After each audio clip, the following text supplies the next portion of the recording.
Yo, what the heck is up, guys? Welcome back. It's your boy G-Whiz. It's your boy TdotBoogie. And today, we're bringing you the Week 7 picks right here. Week 7. Holy cow. Tyler, I can't believe we're already 7 weeks into the NFL season. I mean, what have you seen so far? What have I seen? As you fade out of focus. Out of focus. Fix it. I just put my hands up. Oh, you're good. Just turn your camera on and off again. That's what fixes it. Let's see. On Discord. Oh, there you go. Nice. Okay. We're good. All right. Heck yeah. Technical difficulties aside, look, Week 7, man. What do you? Wow. How you feeling so far? I'm seeing a lot of balls kicked. I'm seeing a lot of balls run. I'm seeing them thrown. Wow. Occasionally I'm seeing them bobbled and dropped. Yeah. But all no those matter things. what, I always see balls. It's so nice. That's great, man. I love balls, dude. Just reminds me of that YMCA locker room from my youth, but that's that's neither here nor there. Let's talk about all the way down. Let's talk about Week 7 of the NFL here, man. As you can see, Thursday night. Yo, go ahead and mark them up green. Shit, I'll do it. Boop boop boop. Oh. Boop boop boop. There we go. Wow, dude. Did Arizona handle business? Did you watch any highlights of that game? Did you see the final? It was like 42-30 or some shit like that. Yeah, the only thing that I saw was Marco Wilson taking to the skies as he picked off Andy Dalton and took it all the way to the end zone for a tasty pick six. So there were 2 pick sixes, 2 back-to-back on back-to-back plays. And it's just like, wow. The patented Andy Dalton double fuck up. Yeah, exactly. You couldn't write it better. I mean, it'd be hard to. There was the only thing that would make it more perfect is if it was the first drive and he threw a pick, the first and second drive and he threw a pick six. Yeah, of course. That would be the consequential Andy Dalton, At least the one we're familiar with growing up with. But anyway, enough about that guy.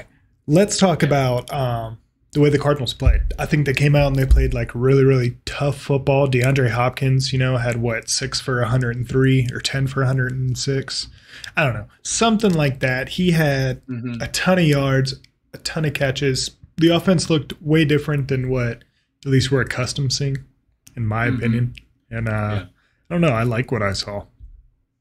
I saw an article this week. Obviously I don't understand NFL offenses. I never played football. I've, never even sniffed any sort of thing. Yeah. But apparently the air raid offense that Cliff Kingsbury runs functions much better when there's a functional or I guess you could say dominant running game. And Eno Benjamin has really started to show flashes that he could be the kind of full-time runner that the Cardinals need in order to maximize their potential.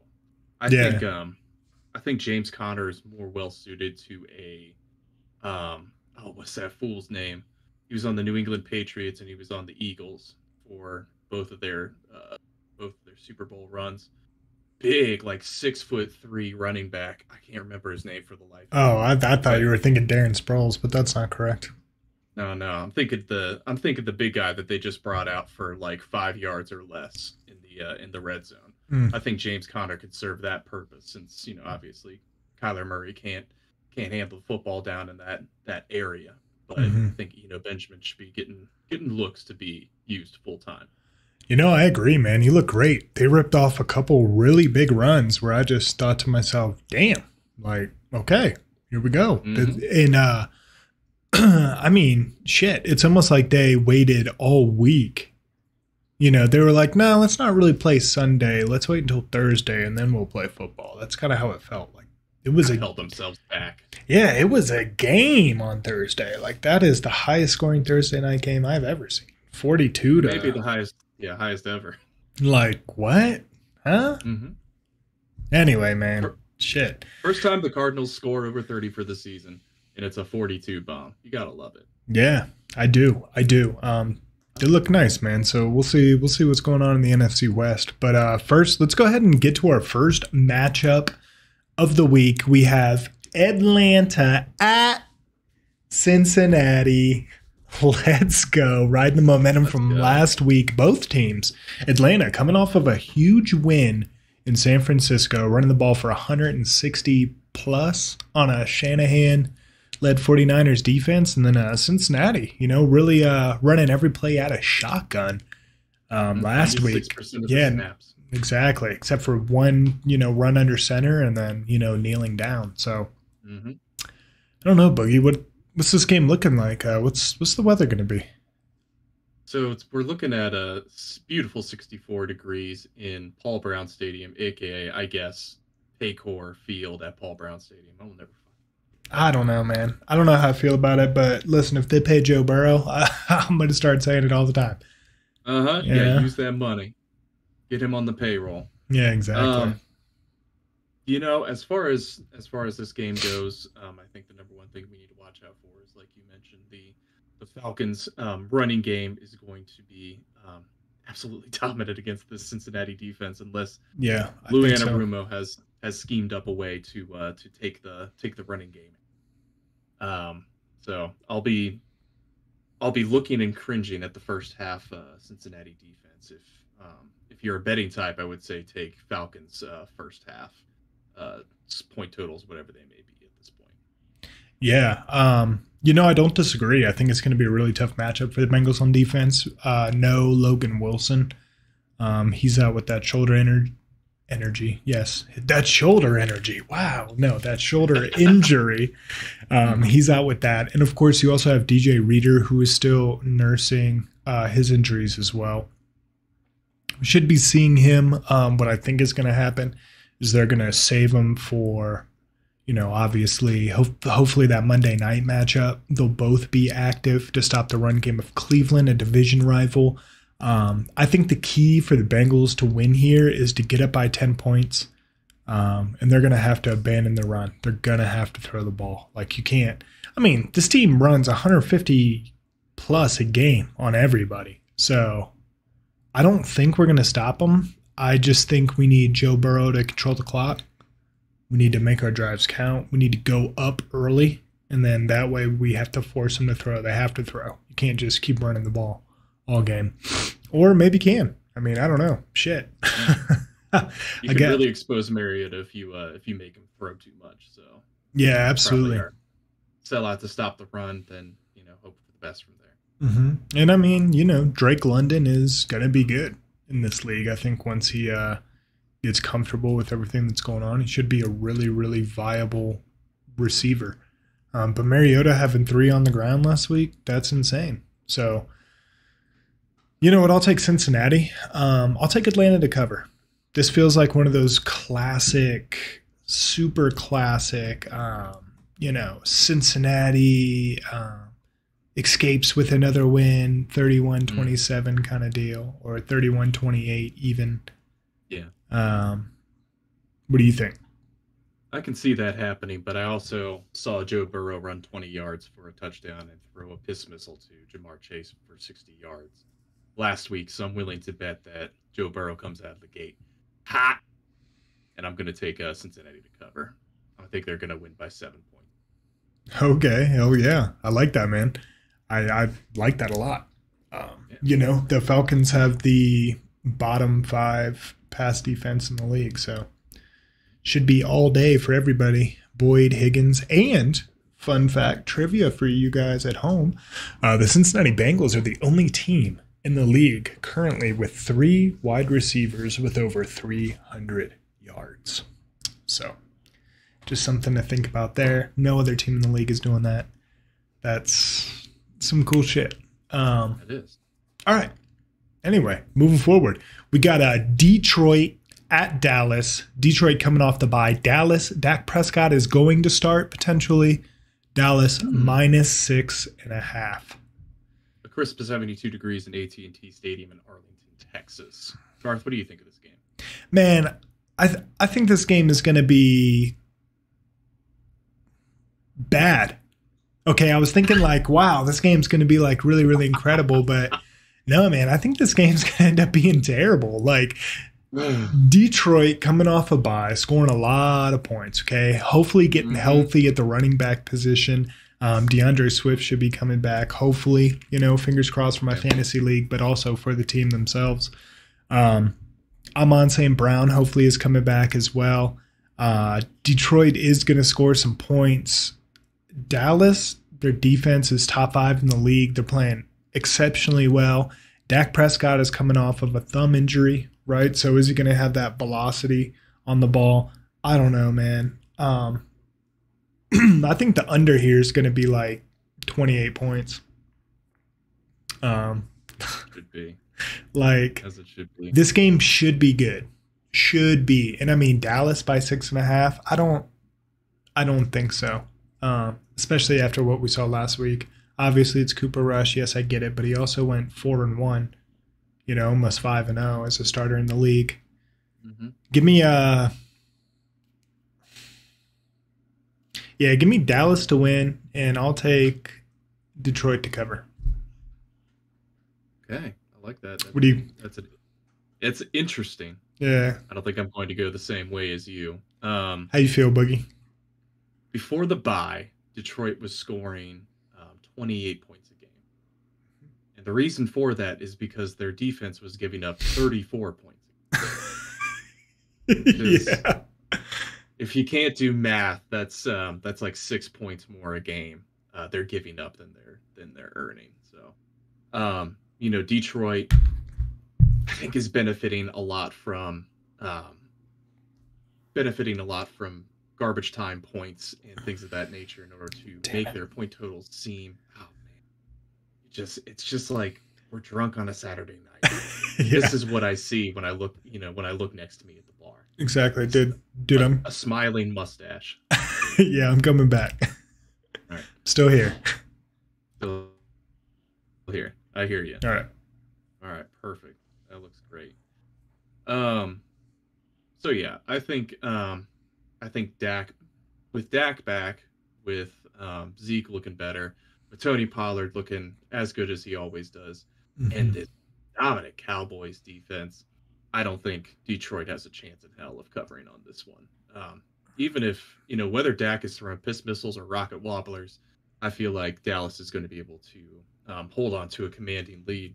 So I am going to take Dallas, and against probably my better judgment, I think Dallas is going to get the points.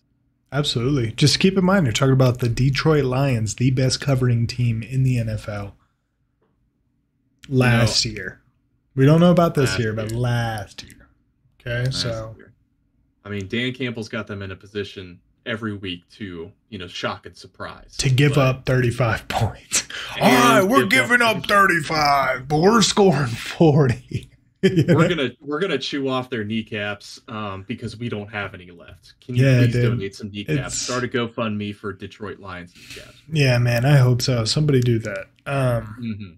Look, we got Indiana at Tennessee. Indiana coming off a big win over the Jacksonville Jaguars last week. Tennessee still looking confused by everything, it seems. They're at Tennessee minus 2.5. I don't know. What do you think about this one? Well, I think the weather is looking peachy keen. We're looking at partly cloudy skies, 62 degrees in Nissan Stadium in Nashville, Tennessee. Tennessee's going to need to get off to a commanding start here. Tennessee is one of those teams. They are, I think, either number 1 or number 2 in the NFL for scoring first half points. So they'll want to continue that trend against a Colt team that is seemingly surging right now off of just some completely aberrant performances by Matt Ryan. The man he keeps on slipping on turf and throwing up ducks. And yet still the Colts seem to be into it. The ball. They're on their third string running back, and they still can run the ball in just such a commanding way. Like, if Tennessee wants to stay in this, they need to go up, 21-3, and then they just need to ride Derrick Henry out. It's not exactly his day. It's 62 degrees instead of 32 degrees, but you got to just hope that Derrick Henry has another 30 touches for 250 yards. For the Tennessee Titans.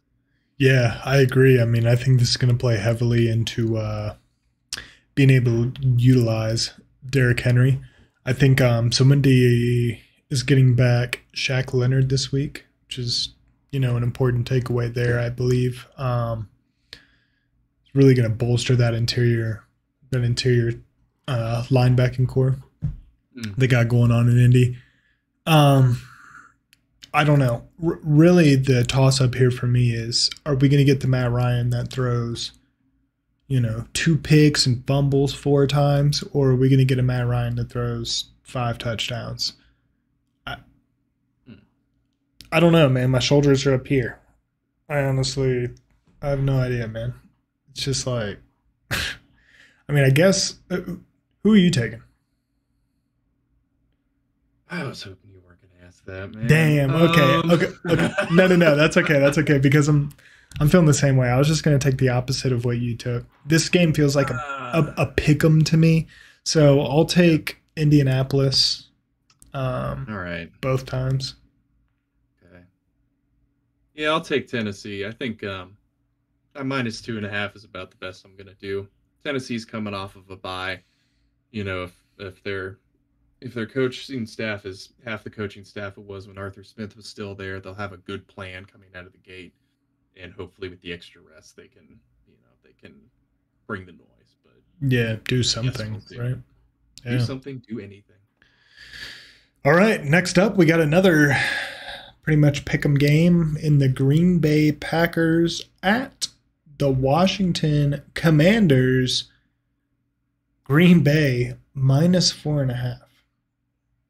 It's a beautiful 57 degrees, partly cloudy at FedEx Field, the worst field in the NFL in Landover, Maryland. Absolutely, I agree. Wow. So Carson Wentz isn't playing. Let's go ahead and put that out there. You got Heineke, who, I mean, he can sling it. I like him better here than Wentz, at least in this system. I know Wentz doesn't know the system as well as Heineke does, whatever, blah, blah, blah. Green Bay, I don't know what the hell they're doing. I was looking for it there, couldn't find it. I don't know what they are doing, man. Like, what? You got 2 stud running backs, and you can't open holes and run the ball. You've got Aaron Rodgers, and the only person you can get it to consistently is Lazard. Is Cobb playing? I don't know. I don't even know who's starting and who's not starting, man. But give me Washington and the points because of what I saw from Green Bay last week against, and God, they let the Jets smash them like that. And they're at Washington. I mean, I don't know. Those are just my 2 cents. Man, this might be the lowest scoring game of the week. You think? This is gonna be 2 inefficient offenses. One that just cannot seem to function. Despite having a pretty good running back room and top flight receivers, and the other team is Washington. Heineke has this effect where he comes into he comes and starts a game, and he's a gamer, as we all love to say about white quarterbacks. He might come out here and just feed the ball to Terry McLaurin like it's Thanksgiving dinner. But I think what this game is really going to come down to is whoever fucks up the least is going to win, because this is yeah. Washington, I don't know how they are statistically, but I know that they have one of the largest investments of first round draft picks in their defensive line. And obviously the Green Bay Packers have probably one of the biggest investments in their secondary of draft picks. So I think it's just going to come down to, who gets sacked the least, who fumbles the ball the least, who gets picked the least. Yeah, do we know if Chase Young's playing?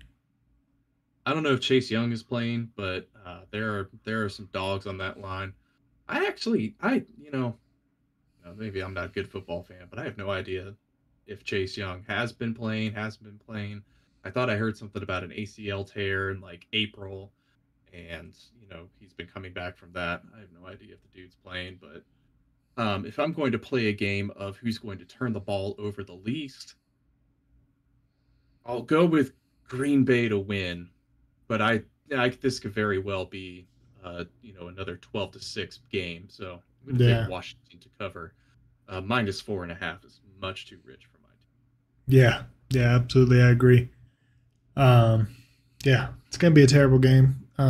Another terrible game coming up next. We got Tampa Bay, the Buccaneers getting stomped by the Pittsburgh Steelers against a Carolina team that, after trading away Christian McCaffrey, is kind of just selling the house, even the kitchen sink. They take it all.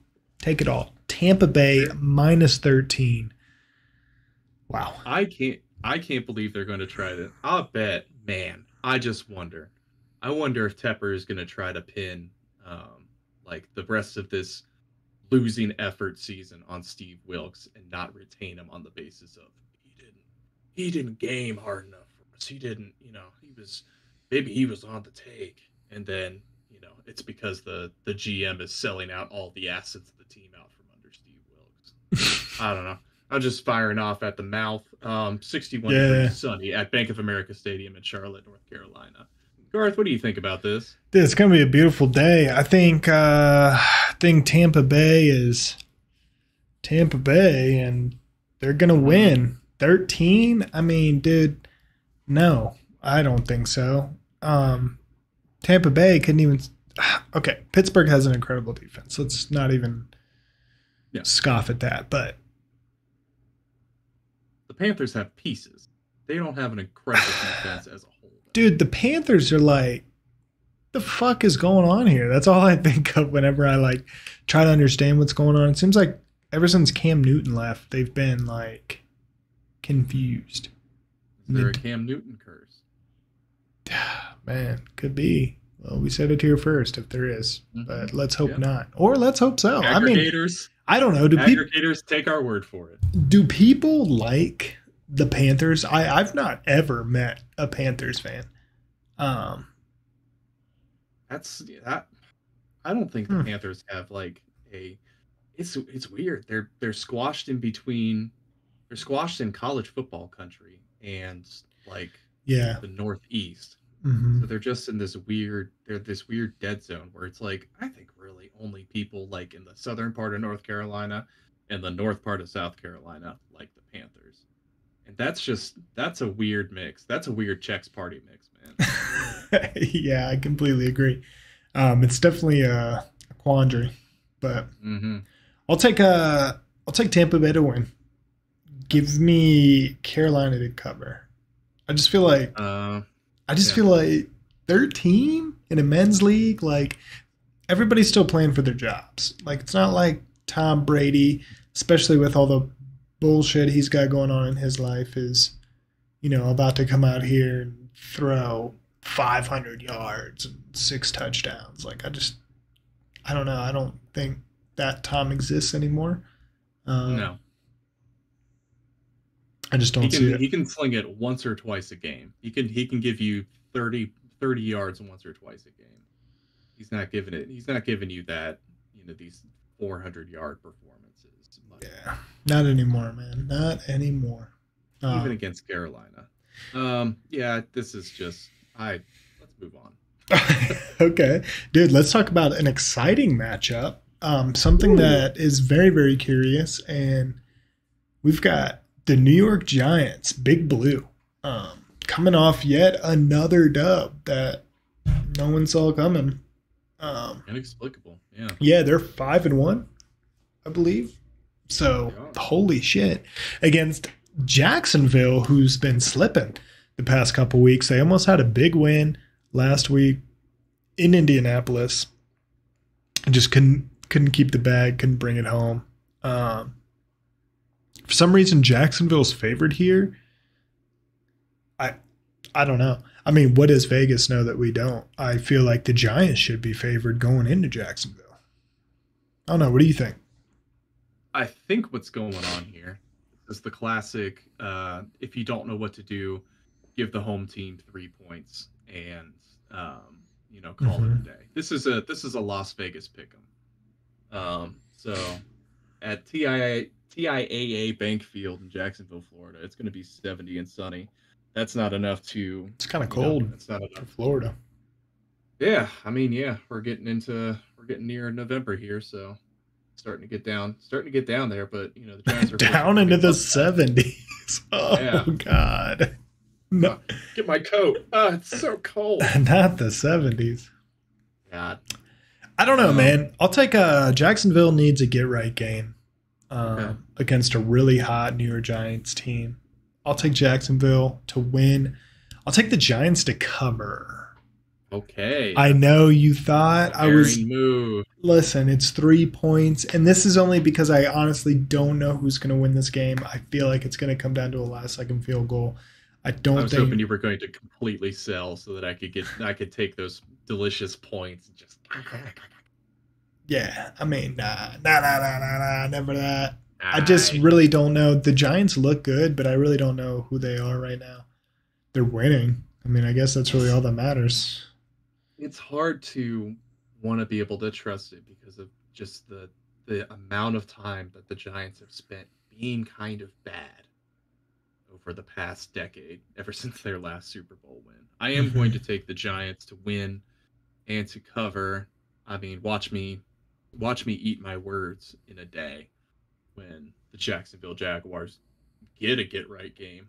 Yeah, I mean, Trevor Lawrence's numbers look more like, prime Tom Brady than Jacoby Brissett. Yeah, man. God. We'll see, dude. I mean, ETN is really turning up. He's getting more carries. He's getting more of the workload. He's getting integrated into the offense after coming off of that broken foot. And I think he's looking we're about to see some crazy shit, in my opinion. But we'll see. We'll see. We will. All right. Last in the 1 o'clock slot, we've got the Cleveland Browns and Brownie the Elf at Baltimore. Baltimore minus 6.5. My. M&T Bank Stadium will have a gorgeous, partly sunny day at 60 degrees in Baltimore. Yeah, it's going to be a great day to run the football, said Nick Chubb. And I think with the way the teams have been gashing Baltimore on the ground, look, here's what we need. Speaking from an AFC Norther and obviously team bias, I'm just going to go out here and say it. We need Cleveland to win. Okay, we need Cleveland to win. Is Baltimore the better team? Yes, which is why we need Cleveland to win. If we can have Baltimore lose again, then that means even if they turn their season around with Deshaun Jackson and become really, really good, hopefully the Bengals can have a game cushion on them. Now, we're talking about a Joe Burrow that's never beaten the Cleveland Browns, and we'll dive more into that next week before that Monday night matchup. But in the AFC North, man, I'm really looking for Baltimore to be a 2 or a 3, and the only way to get that done is to have Cleveland beat them. Not really sure what records are, but yeah, those are just my 2 cents. Records. Yeah, interdivision records. I'm unfamiliar, so I know that we are 0-2, so we need Baltimore to lose. We do, and then we need win out, and then we need to win Monday night, and then winning Carolina going into our bye. But yeah, the first step is obviously this weekend handling business at home against Atlanta. I don't know. Those are just my thoughts, T. I think Chubb's going to have a day again. But, I mean, the Browns lost last week to the New England Patriots, who I don't really know what they're doing either, to be honest. Like, what? You had Bradley Zappi or Zappe. Yeah, dude. I don't know. What are your thoughts? Can they both lose? Can they? Can we get them both to Can they 2 tie? and 4? Take it all the way. Oh yeah, there you go. Yeah, I'll take that. I'm gonna put you down for Cleveland because I believe that's where you swung. Cleveland and Oh yeah, points. pardon me. I will take Yeah, Cleveland and 7 points. That's a lot, especially with the run game that Cleveland's got. They got that's a bit. weapons. It's a bit too rich with for my taste for the Ravens having just completely dropped as many games. It almost feels like the Ravens are doing a sell job in order for them to be able to pay Lamar less because the optics will be, oh, why didn't Lamar pull us out of the fucking hole again? Probably because Lamar's only one man, but that maybe is a story for another day. Hmm. Um, you know, I really don't know what to think of this game. I don't know what to think of these two teams. It just feels like the past couple weeks, Jacoby Brissett's rhythm has been disrupted, and he's not doing enough to support the dominant run game of the Cleveland Browns. And on the other side, it feels like Lamar Jackson has been relying too much on his connection to Mark Andrews instead of spreading the ball out. But it's I mean, who does he have to throw all out. to? Let's keep it real. Like Baltimore does not have any receivers whatsoever. So They don't. And I don't know if it was just the Bengals that they looked, just dominant and fast and aggressive running the ball.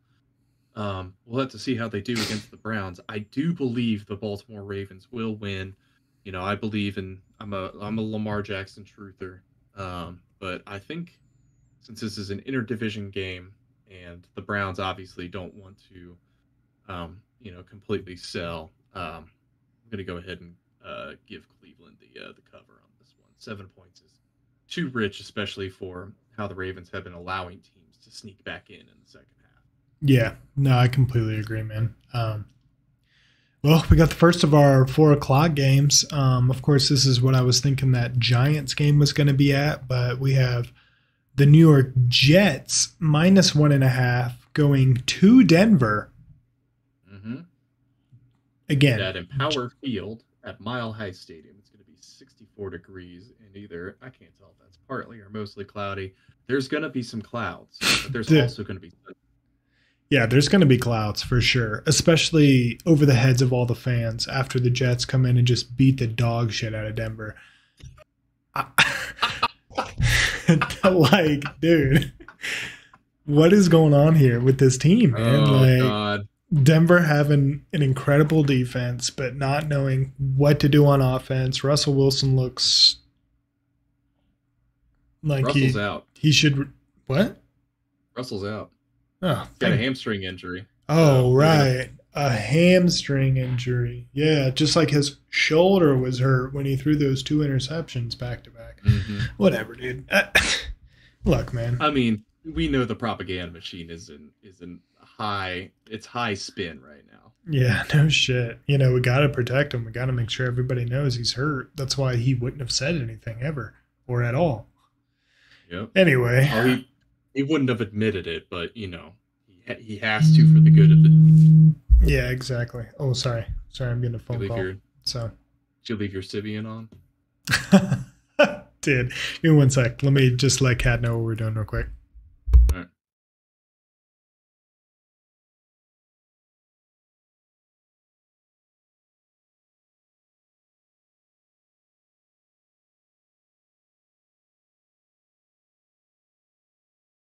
Hey everybody, it's your boy TdotBoogie.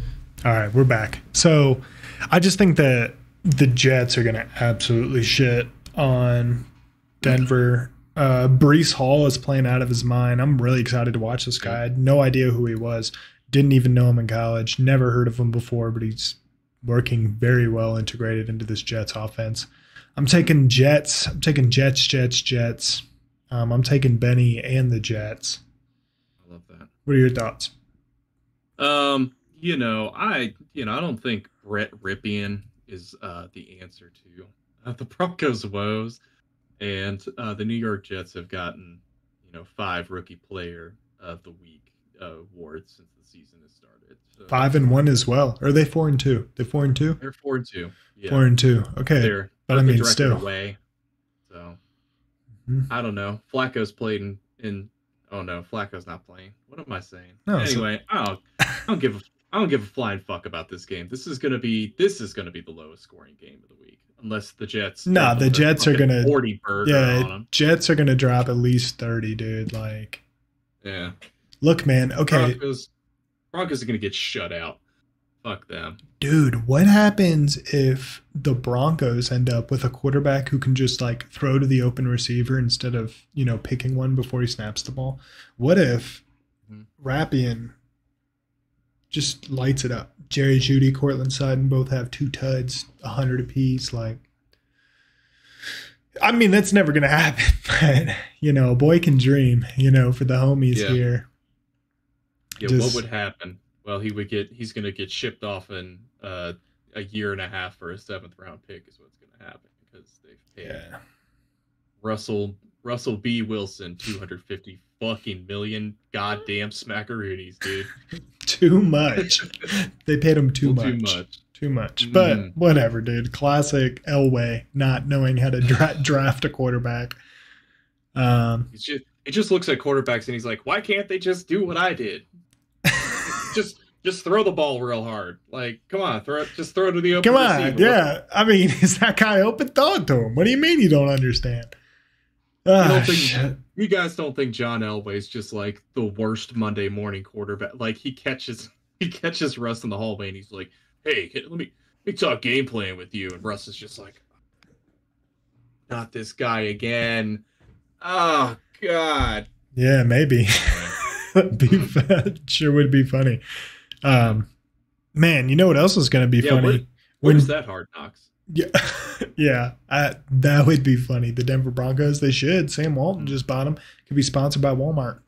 That the great value team is basically what they have up there. Like, they're rolling back points every week. They're giving them back. Here, you can have these. We don't need them, obviously. We don't need them. Yeah, shit. Okay, man. So we got Houston at Las Vegas.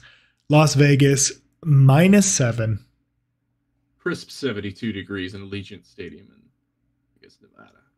Probably still 500 million degrees outside. But yeah, of course. I mean, it's the desert. Shit. Well, all I know is I'm going to be drinking a yard margarita because Las Vegas is bringing it, bro. After getting embarrassed, they really need a comeback game, and I think this is it. They're probably gonna beat the brakes off of Houston. Houston's not a bad team. They're just not a good team. I don't really know what it is they need because it seems like they got the pieces there, and I don't really understand football enough to be able to diagnose that. I do, however, know what I see with Las Vegas, and I think Derek Carr is going to run the gambit. Devontae Adams is going to go buck wild on this defense. Give me Las Vegas both times. Perfect. I'm going to take Las Vegas as well. Right now, Houston feels like the island of misfit toys, and they've given them over to Lovie Smith to kind of try to cobble together something. But, good old Bill O'Brien, really fucked this team over in just as many ways as he possibly could before he left. And, classic. I still don't understand why that guy ever got a job. It's the same way I felt about Matt Gase. Is that Chicago Bears last year? He was in Miami. Whatever. No, Adam Gase. he took like 2 years of coaching Peyton Manning and made an entire fucking career off of it and has no idea what he's doing. Okay, no. That's and Las Vegas is by giving Jan Gruden so much power over their roster, they kind of fucked themselves over too. But they're slightly less fucked over. So I'll take Las Vegas. Yeah, I'll take Las Vegas as well. Next at 4:25 in the Post Meridian on the East Coast, we've got Seattle at the Los Angeles Chargers. So they're actually playing on the West Coast. Thank you, brain. But at 4:00 Eastern time. Whatever, man. So they're playing at 1:25. This, That's right. The Chargers -5. This feels like you're supposed to bet Seattle, who has the best offense in the league right now, with Rashad Penny, and Geno Smith is looking like a dude. Um,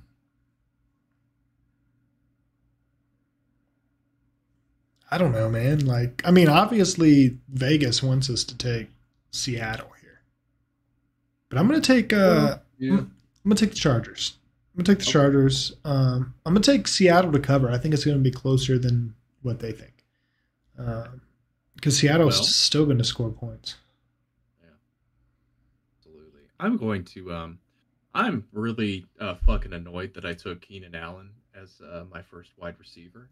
So I'm going to take Seattle both times because I just want to shit on that dude's shiny bald ass head. That's all I got for this one. Nice. I don't know anything about these teams. I just like my instincts are screaming at me. Geno Smith, the most mediocre quarterback in 2013 or 2015 when he came out. He cannot continue to do this. And yet he keeps continuing to do it. He keeps doing it, and they're scoring like 30-plus points a game, dude. Like, what's going on with that? So, I don't know. I don't know either. I don't know that this Chargers team, they're 4-2. I don't even know how they got to 4-2. I haven't watched nor heard anything about them besides the fact that Brandon Staley is the most conservative coach on fourth down that is possible for a man who has been lauded as one of the most aggressive on fourth down. So, yeah, I'm going to take Seattle on this one. Yeah, that's honest. I don't really know anything about those two teams either, but I'll take Justin Herbert to make some plays. Why not? Next up, we got Kansas City at San Francisco. Kansas City -1? Put a question mark in my teleprompter. No, but in all seriousness, why is Kansas City only -1? I feel like they should be favored by a lot more. Did this line move because Christian McCaffrey came, or? Yeah, but he's not even going to know the entire offense. Like, if I'm Shanahan, I'm definitely going to scheme up and be like, here's some packages we can get you in really fast. Kind of like what the Cardinals did with Roby Anderson. Yeah. But that trade, was on Monday. This trade came on Thursday night during the game. Oh, yeah, he's not active. Absolutely not. There's no way he can be active. Why not? Can he? Yeah. Why not? Yeah, sorry, I got confused. There's a rule in the NFL that if you play a Thursday night game, you can't play Sunday. But obviously, he didn't play on the Thursday night game. So he did not. He could be active. Yeah, I mean, we'll see, dude. I mean, Jimmy G did not look good last week against an Atlanta Falcons team that really just ran it down their throat. Clyde's Edwards-Helaire, has some good opportunities here. Kansas City just looks unstoppable after throwing it all over the place. Mahomes is looking great. I'm gonna take KC to roll here. Love that. Kansas City. While their defense looked weak against the Buffalo Bills, Jimmy G is not Josh Allen. He's not. He's just a guy with just the nicest smile in the NFL. Yeah, dude. That's a handsome guy, bro. The Italian stallion. Dude. Yeah, Jimmy Garoppolo. Like, why isn't he modeling? He has no business being a quarterback in the NFL. But literally, they work at a Levi's stadium, and he's not modeling Levi's. I don't understand. Anyway, silly. It is silly, but I think the KC defense is going to be able to stand up a lot better to Jimmy G, and it's Andy Reid, Patrick Mahomes. I can't be overthinking this. It's -1. That's a tasty line. I'm willing to take a -1 line. The only way this can fuck up for us is if they tie, and if they do, I'm throwing myself off the bridge. Taking KC both times. Well, dude, you got 7 to choose from there in the beautiful Cincinnati, so just. Just make it a good one, bro, and call me beforehand. Could see some fireworks from San Francisco, man. We haven't really seen Debo go off yet, or Brandon Ayuk, and George Kittle still hasn't shown up yet this year. So, yeah, we'll see. Ayuk's looking good. He got 2 tuds their last outing. Let's see if he can continue the magic and finally get out of Shanahan's doghouse after like a year and a half. Yeah, we'll see. But I guess that leads us to our Sunday night football game, the Concussion Bowl. Pittsburgh at Miami. Miami minus 7.5. Both starting quarterbacks coming off of one super severe concussion and one ruled a concussion in Kenny Pickett. Mm-hmm. I mean, I don't even know where to start here. Tyler? Can Tua Tagovailoa, after getting fencer's grip, be really effective as a passer game? The answer is yes, because he has just the fastest receiving core and running back room in the NFL. Tyreek Hill still managed to get, I think, like 190 yards last week, working with, a safety at quarterback and then a concussed Teddy Bridgewater at quarterback later on. I think they're probably going to go with a conservative game plan in order to help Tua get worked back into the offense. The only concern is if one of the Steelers players comes screaming around the edge and gives Tua flashbacks. He starts seeing ghosts out there. Otherwise, I believe that the Miami Dolphins have enough in the tank in order to take down the Steelers team. And Yeah. I mean, watch Xavier Howard get, watch him set the record for picks in a game this game. If there's any luck in the world. Yeah. I don't necessarily disagree with you there. I don't think Tua should be playing at all. Just my personal opinion. There's no business plan. It's been 2 weeks since, like 3 weeks maybe, since that really major back-to-back concussions. Like, I just don't know what we're doing.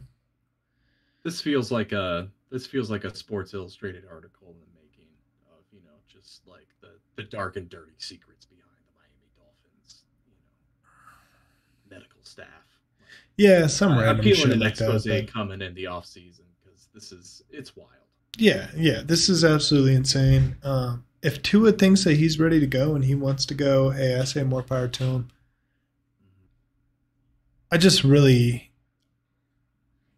know what we're going to see here. We're seeing a hot Pittsburgh team coming off a big win over Tampa Bay, Tom Brady and the Bucs last week at home in Heinz Field.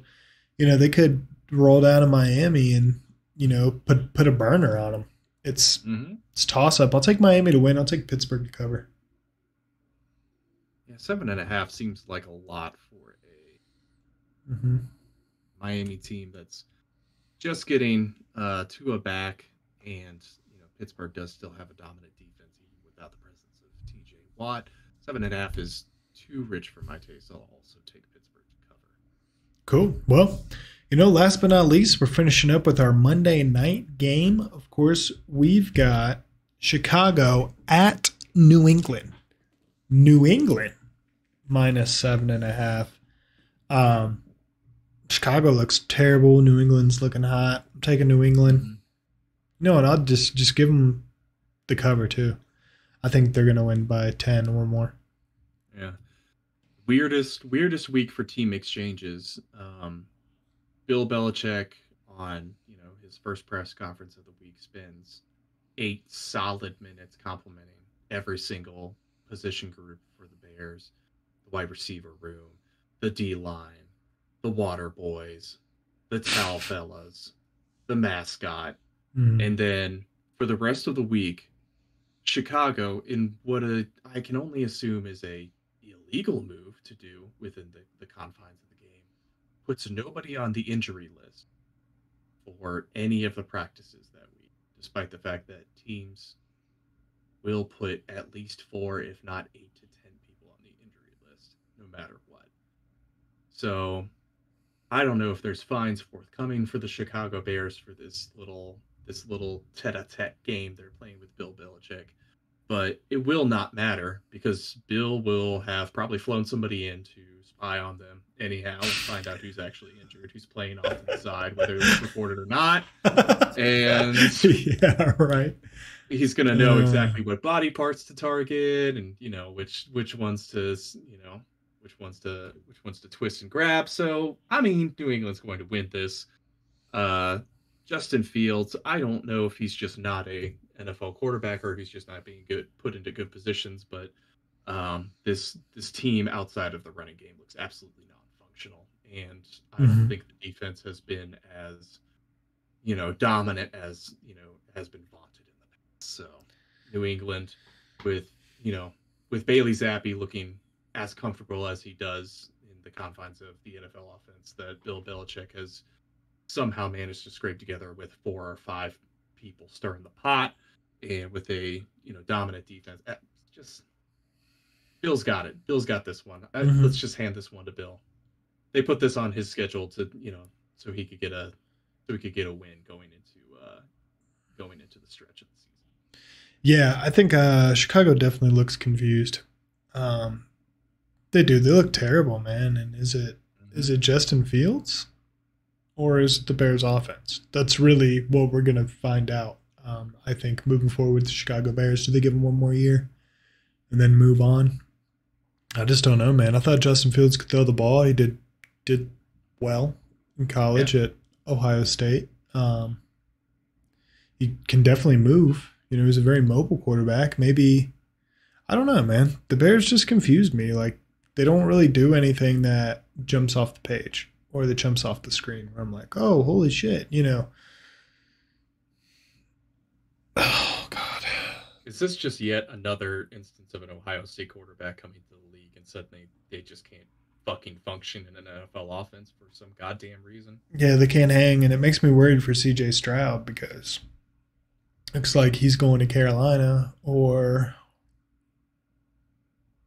hell, Bears could be in the running for Chicago. Well, I mean, quarterback. But see, the thing is the Bears fucked around and won 3 games for no reason. So 2-4. So they're I thought they won 3. Pardon me. They're not quite as bad as the Texans and the Raiders at this point, but it's a long season ahead. Yeah. We'll see. They got plenty of time to fuck up. Don't worry. All right, let's do some props. Let's get out of here. Love that. All right, we got okay, shit. I think tight ends across the league. This feels like a real tight end weekend. All right.